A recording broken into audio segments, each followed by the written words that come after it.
গ্রীষ্মের দুপুরে শ্রাবণী সোয়াল তোমাদের জন্য নিয়ে এসছে ফলের চাট।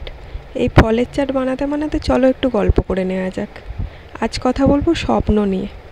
স্বপ্ন দেখতে তো আমরা সবাই ভালোবাসি, কিন্তু সেই স্বপ্নকে বাস্তবে রূপ দিতে হবে। জেগে স্বপ্ন দেখতে হবে, ঘুমিয়ে স্বপ্ন দেখলে হবে না। এই ধরো যেমন আমি একদিন স্বপ্ন দেখেছিলাম আমারও একটা ছোট্ট ইউটিউব চ্যানেল হবে। সেই ভাবতে ভাবতে ইউটিউব চ্যানেলের নাম ঠিক করা, অবশেষে চ্যানেল খুলে ফেলা। চ্যানেলের মধ্যে মাথা মুন্ডু কী যে দেখিয়েছি তা জানি না, কিন্তু তোমরাই একটু একটু করে শ্রাবণী সোয়ালকে ভালোবাসা দিয়েছো।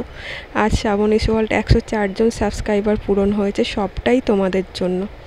আমি জানি না কোনো দিন 1K স্বপ্নটা পূরণ হবে কি না, তবে আমি আমার যথাসাধ্য চেষ্টা করব।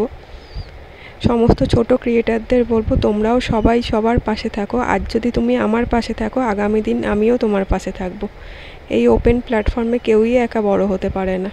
তুমি যদি আজকে আমাকে সাহায্য করো, ভগবান কালকে তোমাকে ঠিকই সাহায্য করবে, কথাতেই আছে এটা। তো যারা বন্ধুরা আমাকে সাবস্ক্রাইব করেছো তাদের অনুরোধ করব, ভিডিওগুলো দেখো, দেখে লাইক করো, কমেন্ট করো, শেয়ার করো বেশি বেশি করে।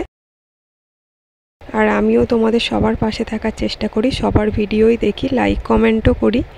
যাদের এখনও পর্যন্ত সাবস্ক্রাইব করিনি তারা কমেন্টে বলো, নিশ্চয়ই সাবস্ক্রাইব করে দেবো। আর যারা এখনও সাবস্ক্রাইব করে রেখেছো পরে আবার আনসাবস্ক্রাইব করে দিও না, আমাকে বলে নয়, কোনো চ্যানেলকেই করো না। ধরো তুমি একটা স্বপ্ন দেখছো, হঠাৎ করে স্বপ্নটা দুমড়ে মুচড়ে ভেঙে গেল, তোমার কি ভালো লাগবে? কখনোই ভালো লাগবে না। আজকে ধরো তোমার 100টা সাবস্ক্রাইবার আছে, কালকে কেউ আনসাবস্ক্রাইব করে দিল, 99টা হয়ে গেল, নিশ্চয়ই তোমার ভালো লাগবে না। তেমনটা কিন্তু অন্যদেরও ভালো লাগে না।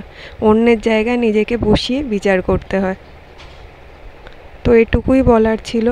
ছোট্ট ছোট্ট পায়ে সবার হাত ধরে এগিয়ে যাব।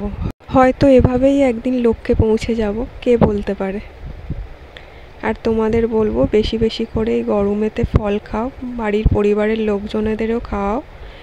বাইরে বেরোলে ছাতা, জলের বোতলের সঙ্গে সানগ্লাস তো আমরা ইউজ করছি, সঙ্গে ORS বা গ্লুকন-ডির জলও রেখো, কারণ ভীষণভাবে ডিহাইড্রেশনের সমস্যা হচ্ছে।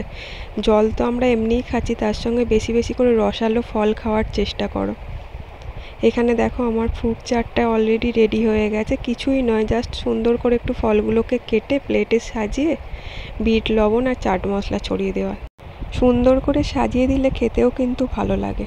আর তোমরা তোমাদের বাড়িতে মাটির পাত্রে পাখিদের জন্য জল রাখছো তো? অবশ্যই রেখো, আমিও কিন্তু রাখছি।